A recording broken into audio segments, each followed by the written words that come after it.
नमस्कार दोस्तों, आपका फिर से स्वागत है हमारे YouTube चैनल लाइफ मूवी में। आज हम आपको ऐसे टॉपिक के बारे में ये वीडियो होने जा रही है कि ये सिर्फ एक टॉपिक नहीं है, ये हमारे लिए बहुत बड़ी प्रॉब्लम है। तो आज की वीडियो का उद्देश्य ये होगा कि आप इस प्रॉब्लम के बारे में थोड़ा सा समझ सकें और कैसे हम इस प्रॉब्लम से डील कर सकते हैं। ये आपको थोड़ी सी जानकारी मैं आज इस वीडियो में देने वाला हूँ कि बेंगलोर का पानी खत्म हो चुका है। जी हाँ, बेंगलोर के लोग बेंगलोर को छोड़कर धीरे धीरे जा रहे हैं। जो पानी पहले 100 फीट खोदने पर मिल जाता था, आज वही 1800 फीट खोदने पर भी वो पानी नहीं मिल पा रहा है। बेंगलोर की कहानी पूरे देश के लिए एक वार्निंग के रूप में सामने आई है। अगर हमने सही समय पर इस क्राइसिस को टैकल नहीं किया तो हमारे आने वाले फ्यूचर के लिए भी एक खतरा बन सकता है।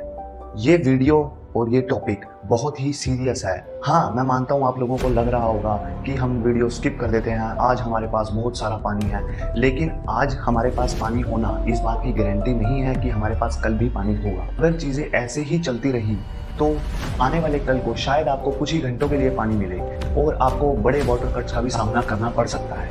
तो इसलिए मैं आपसे हाथ जोड़कर ये विनती करता हूँ कि इस वीडियो को अंत तक ज़रूर देखिएगा, ताकि आप अपने आप को और हमारे प्यारे से भारत को इस वाटर क्राइसिस से बचा पाएं।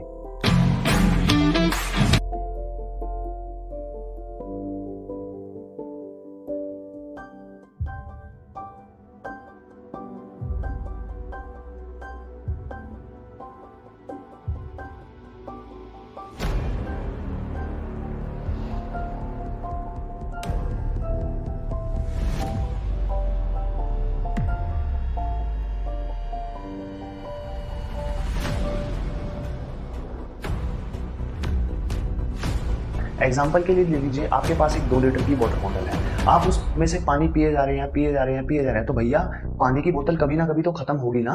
अगर आप उसको भरेंगे नहीं तो उसमें पानी एक ना एक दिन तो जरूर खत्म हो जाएगा।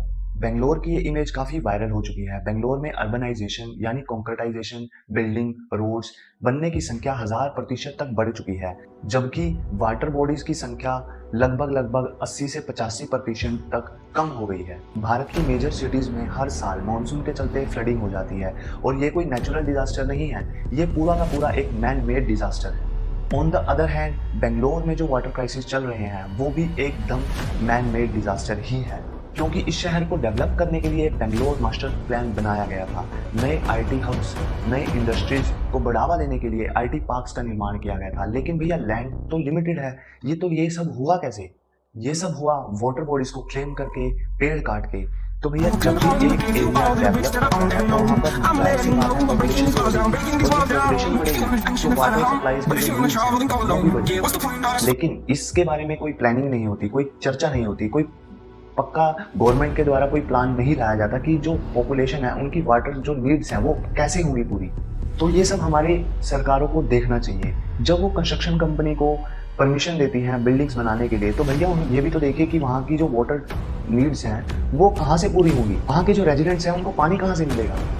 सरकार ने बाय लॉ ये तो कहा है कि बेंगलोर में रेन हार्वेस्टिंग जरूरी है, लेकिन अगर उसको ऑन द ग्राउंड देखें तो ये लोग, अगर हम ऑन द ग्राउंड इम्प्लाई करें तो भैया मुझे नजर नहीं आता। अगर ऐसा होता तो आज बेंगलोर को इस क्राइसिस का सामना नहीं करना पड़ता। और जबकि बेंगलोर का 70% पानी की जो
प्रॉपर्टीज थी, यहाँ पर एग्जिस्टिंग वाटर बॉडीज को एंक्रोच किया गया है। लेक्स में मिट्टी डालकर उनको भरकर उस लैंड को प्रॉपर्टीज बनाने के लिए, डेवलपमेंट के लिए यूज किया गया है। तो भैया इन सब चीज़ों का सामना तो आपको करना पड़ेगा, और इन्हीं सब चीज़ों की वजह से ग्राउंड वाटर पर भी असर हुआ है। और जब मानसून आता है तो यहाँ पर आपको फ्लड का सामना भी करना पड़ता है।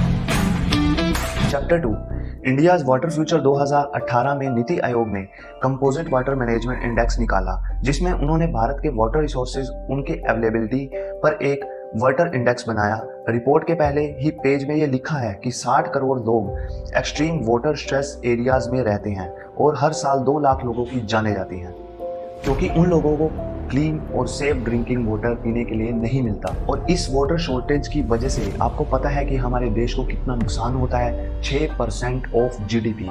एंड भैया this is huge. To put things in perspective, हम 2% ऑफ जीडीपी अपने हेल्थ केयर पर खर्च करते हैं और 3% ऑफ जीडीपी हम एजुकेशन पर खर्च करते हैं।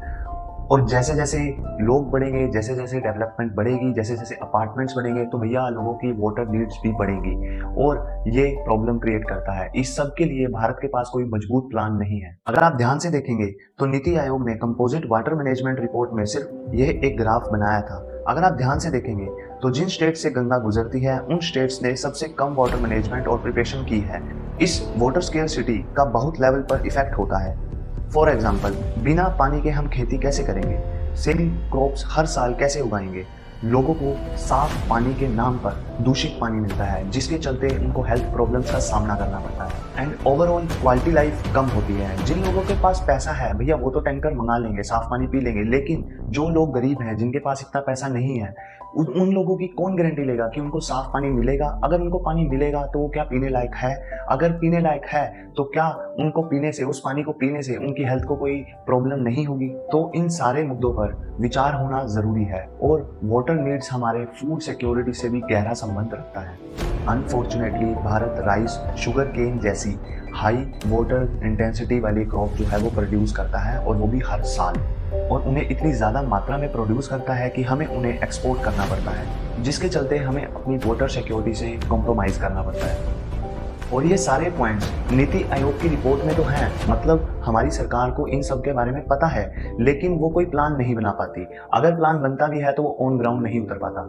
लेकिन जब तक इन मुद्दों पर बात नहीं होगी तब तक हम अपना पानी ऐसे ही दूसरे देशों में एक्सपोर्ट करते रहेंगे। भारत में एक्सेस शुगर प्रोड्यूस होता है, शुगर के हम बफर स्टॉक्स रखते हैं और उसे एक्सपोर्ट भी करते हैं। इसलिए नहीं क्योंकि ये प्रॉफिटेबल है, बट इसलिए क्योंकि ओवर प्रोडक्शन की वजह से प्राइसेस क्रैश हो सकते हैं। हम इतना एक्सेस शुगर केन प्रोड्यूस करते हैं कि हम उससे इथेनॉल बना रहे हैं कि 62% ऑफ वाटर नीड्स सिर्फ और सिर्फ ग्राउंड वाटर से कंप्लीट होते हैं, और वहाँ भी वाटर स्ट्रेस इश्यूज हैं। भारत आज भी मेजर थर्मल पावर से चलता है, और thermal power plants heavy water consumers होते हैं। अगर वाटर शॉर्टेज होती है इन फ्यूचर तो हम इलेक्ट्रिसिटी भी प्रोड्यूस नहीं कर पाएंगे, हम उतना भी इलेक्ट्रिसिटी प्रोड्यूस नहीं कर पाएंगे जितना कि हम कंज्यूम कर रहे हैं। 3, अब हम बात करेंगे solution to the water crisis. Bangalore का सिचुएशन भारत के लिए एक वार्निंग साइन है। अभी समय है, अगर अभी सही कदम उठाओगे तो देश को बचा पाओगे। तो भैया अभी हमें कदम इस चीज को लेकर उठाना चाहिए। शॉर्टेज ऑफ वाटर क्राइसिस को टैकल करने के बहुत सारे तरीके हैं, इंडिविजुअल लेवल पर भी और पॉलिसी लेवल पर भी, लेकिन इन स्टेप्स के ऊपर इम्प्लीमेंट करना भी बहुत आवश्यक है। क्योंकि जैसे जैसे भारत इंडस्ट्रियलाइज हो रहा है, जैसे जैसे भारत अर्बनाइज हो रहा है, जैसे जैसे भारत में बहुत बड़ी इंडस्ट्रीज आ रही हैं, भारत की ग्रोथ हो रही है, तो भैया जो वाटर नीड्स हैं वो भी आने वाले समय में और बढ़ेंगी, कम नहीं होंगी, वो और बढ़ने ही वाली है। तो हमें अभी से ही तैयारी करनी पड़ेगी। तो भैया इस चीज़ में सबसे पहले जो स्टेप है वो यही आता है कि स्टॉप प्रेडिक्टिंग कि हमारे पास कभी ना खत्म होने वाला वाटर है। Stop predicting that we have endless water.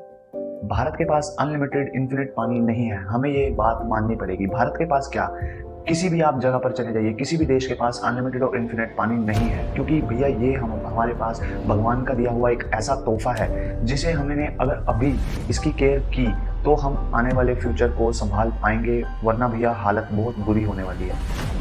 Ganga, Yamuna, Brahmaputra जैसी बड़ी नदियाँ ग्लेशियर्स पर डिपेंडेंट है। जैसे जैसे ग्लेशियर्स ग्लोबल वार्मिंग के चलते मेल्ट हो रहे हैं, पानी का जो लेवल है वो बढ़ रहा है, लेकिन आने वाले समय में ऐसा नहीं होगा। जब ग्लेशियर सब मेल्ट हो जाएंगे, जब ग्लेशियर्स ही नहीं बचेंगे तो पानी नदियों में कहाँ से आएगा। भारत इस दुनिया का 16% ऑफ पॉपुलेशन होल्ड करता है, जबकि हमारे पास सिर्फ और सिर्फ पीने के लिए 4% पानी है। इसका मतलब है हमें हर एक पानी की बूंद को कंजर्व करना होगा, उसे बचाना होगा। इसे हम इंडिविजुअल लेवल पर भी कर सकते हैं और सोसाइटी लेवल पर भी कर सकते हैं। एक बात याद रखिए, रीयूज। अगर आप पानी को मल्टीपल टाइम यूज करते हैं, रीयूज करते हैं, तो आपका जो है टोटल वाटर डिमांड सप्लाई है वो शार्पली कम हो सकता है। फॉर एग्जाम्पल, जो हमारे स्टूडियोज में एसी लगे हैं उनका जितना भी पानी है वो हम कलेक्ट करते हैं। उस पानी को कलेक्ट करने के बाद हम उसे यूज करते हैं टॉयलेट फ्लशिंग में। तो जो पानी हमेशा वेस्ट हो जाता था वो पानी अब फ्लशिंग में यूज हो जाता है। इस छोटे से स्टेप से हमारा जो वाटर डिमांड है वो बहुत कम हो जाता है। आप इसे भी अपनी लाइफ में इम्प्लीमेंट कर सकते हैं। ऐसे ही आप भी अपने किचन का जो पानी है वो आप रीयूज कर सकते हैं। उसे आपके घर में प्लांट्स हैं, आप उस पानी को उनमें दे सकते हैं। तो इससे जो वाटर डिमांड है वो काफ़ी कम हो जाता है। जब आप अपने कपड़े धोते हैं तो जो वॉशिंग मशीन का पानी होता है आप उसे दोबारा यूज़ कर सकते हैं। उसे आप दोबारा फ्लशिंग में यूज़ कर सकते हैं, जिससे आपका टॉयलेट भी साफ हो जाएगा और आपका जो पानी है वो भी दोबारा रीयूज हो जाएगा। दूसरा सॉल्यूशन है, आप ऐसे वाटर कन्वर्टर्स लगाइए जो आपके टैप में लग जाते हैं, जो आपका जो वाटर की जो सप्लाई है उसको स्लो तो करते हैं लेकिन उसे पावरफुल भी बना देते हैं। ये वाटर कन्वर्टर्स आपकी जो टैप है उसको हाई स्टीम जेट में कन्वर्ट करता है, जिससे वाटर फ्लो तो कम होता है लेकिन क्लीनिंग में कोई कॉम्प्रोमाइज नहीं होता। आप इसे अपने घर की हर एक टैप में लगा सकते हैं। मैं एक आपको अपना पर्सनल एग्जांपल बताता हूँ। हमारे घर में आरओ है और इस आरओ का पानी हम 3 बार यूज़ करते हैं। जब भी पानी फिल्टर होता है तो फिर बचा कुचा पानी हम एक बकेट में कलेक्ट करते हैं। उसी बकेट का जो पानी है वो हम क्लीनिंग में यूज़ करते हैं और फिर जो ग्रे वाटर बन जाता है उसे हम एक बार दोबारा फ्लशिंग में यूज़ करते हैं। तो हमारा इतना छोटा सा सिर्फ एक काम करने से हमारी 20 लीटर पानी की बचत होती है। इसके बाद एट अ सोसाइटी लेवल मुझे ऐसा लगता है कि हर एक सोसाइटी में रेन हार्वेस्टिंग की व्यवस्था होनी जरूरी है। ये करने के लिए अभी समय है, अभी बारिश में 2 महीने बाकी हैं, तो अभी इन सब चीज़ों को किया जा सकता है। जैसा कि आप स्क्रीन पर देख सकते हैं, ये रेन वाटर हार्वेस्टिंग पिट्स मॉनसून में बारिश को कैप्चर कर और आपके बिल्डिंग के बोरवेल्स को रिचार्ज करेंगे। इन रेन वाटर हार्वेस्टिंग स्ट्रक्चर्स का एक बड़ा बेनिफिट है कि वो फ्लड रोकते हैं, क्योंकि इनसे पानी डायरेक्टली ग्राउंड में चला जाता है। यानी रेन वाटर हार्वेस्टिंग का ड्रॉट्स में और फ्लड्स में दोनों ही सिचुएशन में फ़ायदा ही होता है। और at a government level government ये छुपाने की कोशिश ना करे कि भैया हम जो है रनिंग आउट ऑफ वाटर हो रहे हैं, हमें पानी की जो है वो समस्या है। पॉलिसी लेवल पर अर्बन डेवलपमेंट पॉलिटिकल पार्टी और रियल एस्टेट माफिया के लिए एक बेस्ट तरीका होगा पैसे खाने का। वाटर बॉडीज और वेटलैंड्स यानी दलदल टाइप एरियाज को भर के उनमें कम रेट में बेचा जाता है। वाटर टैंकर्स का धंधा बनाया जाता है, लेकिन वाटर टैंकर्स में से कितना पानी टपकता रहता है ये आपको भी पता होगा। लेकिन यही अगर इसकी जगह दूध या पेट्रोल होता तो क्या वो भी ऐसे ही टपकता? क्या ये सब भी ऐसे ही फॉल्टी ट्रक्स में ट्रांसपोर्ट किया जाता? इसका मतलब है जिस चीज की हमें वैल्यू है उसे हम ऐसे नहीं बहने देते, लेकिन जिस चीज की हमें वैल्यू नहीं है उसकी हम कोई कदर नहीं करते। लेकिन भैया मेरा ये मानना है कि पानी जो है वो दूध और पेट्रोल से भी ज्यादा कीमती है। At the same time Bharat में कोई ग्रे वाटर रिसाइकल पॉलिसी नहीं है। हर कोई अपने अपने स्टेप लेता है। ग्रे वाटर यानी टॉयलेट के पानी को छोड़कर बाकी जो भी जहां से पानी आता है उसे हम बोलते हैं ग्रे वाटर। रिसाइकल यानी इस पानी को दोबारा यूज करना, ग्रे वाटर को यूज करना, उसे कलेक्ट करना, उसे ट्रीट करना, उसे रिसाइकल करना। हर स्टेट्स के भी पॉलिसीज होने चाहिए, क्योंकि ये सब करने से पानी जो है वो रीयूज होगा और जो डिमांड है वो ओवरऑल कम हो जाएगी। जरा अपने स्क्रीन पर इस वाटर एटलस रिस्क को देखिए। भारत ऑलमोस्ट हर इंडिकेटर में एक्सट्रीम हाई रिस्क कैटेगरी में आता है। व्हाट आई फील इज जब भी कोई स्मार्ट सिटी डेवलप हो रही है उसमें वाटर लेक्स होना आवश्यक है। उसमें वेटलैंड्स को कंजर्व करके उनमें पार्क्स बनाए, ये इंपॉर्टेंट है। और साथ ही साथ मैनग्रोव कंजर्वेशन भी जरूरी है कि जो साथ ही साथ हमें ये याद रखना होगा वाटर भगवान का दिया हुआ एक गिफ्ट है, उसे हम फॉर एवर ग्रांटेड नहीं ले सकते। क्लाइमेट चेंज की वजह से भारत में अनसीजनल बारिश हो रही है। शॉर्ट पीरियड बहुत ही इंटेंस रेनफॉल होता है, जिसके चलते भारत के हिमाचल प्रदेश क्षेत्र में फ्लैश फ्लड्स आ जाते हैं। साथ ही साथ हमारे भारत के कई बड़े शहरों में भी फ्लड्स आ जाते हैं। जितनी जल्दी हम इस रियलिटी को एक्सेप्ट करेंगे जल्दी हम इनके ऊपर सॉल्यूशंस भी ढूंढ पाएंगे। तो ये सब बताने से मुझे फर्क पड़ता है। अगर आपको ये मेरी वीडियो पसंद आई हो तो वीडियो को लाइक कीजिएगा, शेयर कीजिएगा, कमेंट कीजिएगा। और अगर अभी तक आपने हमारा YouTube चैनल सब्सक्राइब नहीं किया है तो भैया प्लीज कर लीजिए, क्योंकि आने वाले टाइम में आगे फ्यूचर में बहुत सारी ऐसी वीडियोस आने वाली हैं जो आपकी लाइफ में मुझे लगता है थोड़ा सा बदलाव जरूर लाएंगी।